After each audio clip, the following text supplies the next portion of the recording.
कुरुक्षेत्र के युद्ध भूमि में दो विशाल सेनाएं युद्ध के लिए तैयार खड़ी हैं। शंखनाद हो चुका है, हथियार उठ चुके हैं।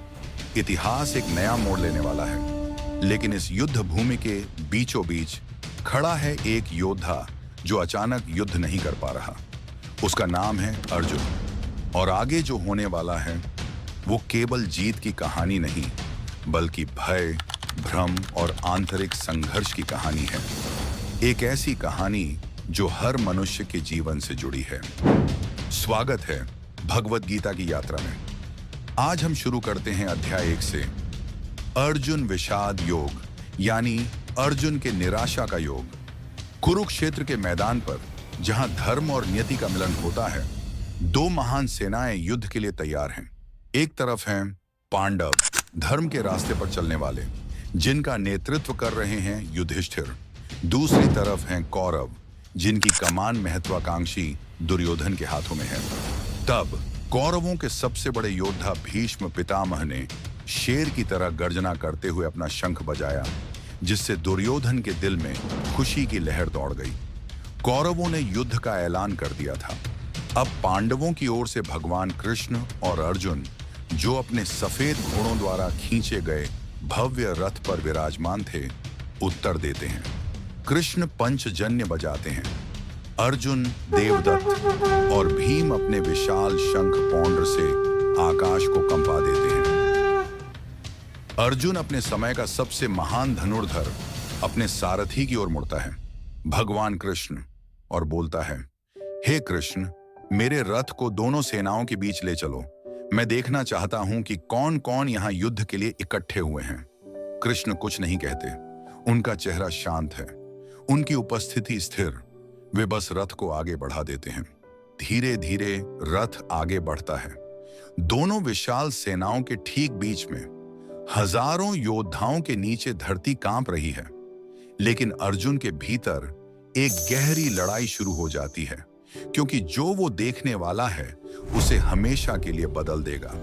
जैसे ही अर्जुन युद्ध भूमि को देखता है, वो सिर्फ दुश्मन की सेना नहीं देखता, वो चेहरे देखता है अपने गुरुओं के, अपने चाचाओं के, अपने चचेरे भाइयों के और परिवार के सदस्यों के। सभी उसके सामने खड़े हैं, मारने या मरने के लिए तैयार। यह सिर्फ राज्यों के बीच युद्ध नहीं था, यह परिवार के बीच युद्ध था। स्थिति की सच्चाई अर्जुन को बिजली की तरह चोट करती है। भावनाओं का तूफान उसके भीतर उठ खड़ा होता है। उसे गहरा दुख और भ्रम पकड़ लेता है। उसका मन, जो कभी तेज और केंद्रित था, अब दुविधा की आंधी में फंस जाता है। वो महान योद्धा, जो किसी भी दुश्मन का सामना बिना झिझके कर सकता था, कांपने लगता है। उसका मुंह सूख जाता है, उसकी त्वचा जलने लगती है और वो मुश्किल से खड़ा रह पाता है। उसका धनुष, गांडीव, जो उसके अपने हाथ का हिस्सा लगता था, उसकी पकड़ से फिसल जाता है। अर्जुन, वो महान वीर, भीतर से पूरी तरह टूट चुका है। युद्ध भूमि अब गौरव का स्थान नहीं रही, यह असहनीय दर्द का स्थान बन चुकी है। तभी भारी मन से अर्जुन श्री कृष्ण से कहता है, हे कृष्ण, अपने ही लोगों को मारकर मुझे कोई सुख नहीं दिखता। मैं हथियार कैसे उठाऊं उनके खिलाफ जो मेरे सम्मान के योग्य हैं? भले ही वो अन्याय के लिए खड़े हों, यह हत्याकांड कैसे सही हो सकता है? बेहतर है भीख मांगकर जीना, इस पाप में डूबे राज्य पर शासन करने से। मुझे राज्य नहीं चाहिए, धन नहीं चाहिए, खुशी नहीं चाहिए, यदि उसकी कीमत यह पाप है। अर्जुन को मृत्यु का भय नहीं है, उसे पश्चाताप का भय है। यही है अर्जुन की असली समस्या। धर्म बनाम मोह, कर्तव्य बनाम भावना। श्री कृष्ण सुनते हैं, बिना बीच में बोले। वो आलोचना नहीं करते, वो बहस नहीं करते। उनकी शांत उपस्थिति अर्जुन के भीतरी तूफान के विपरीत है। कभी कभी जवाब देने से ज्यादा जरूरी है सुनना।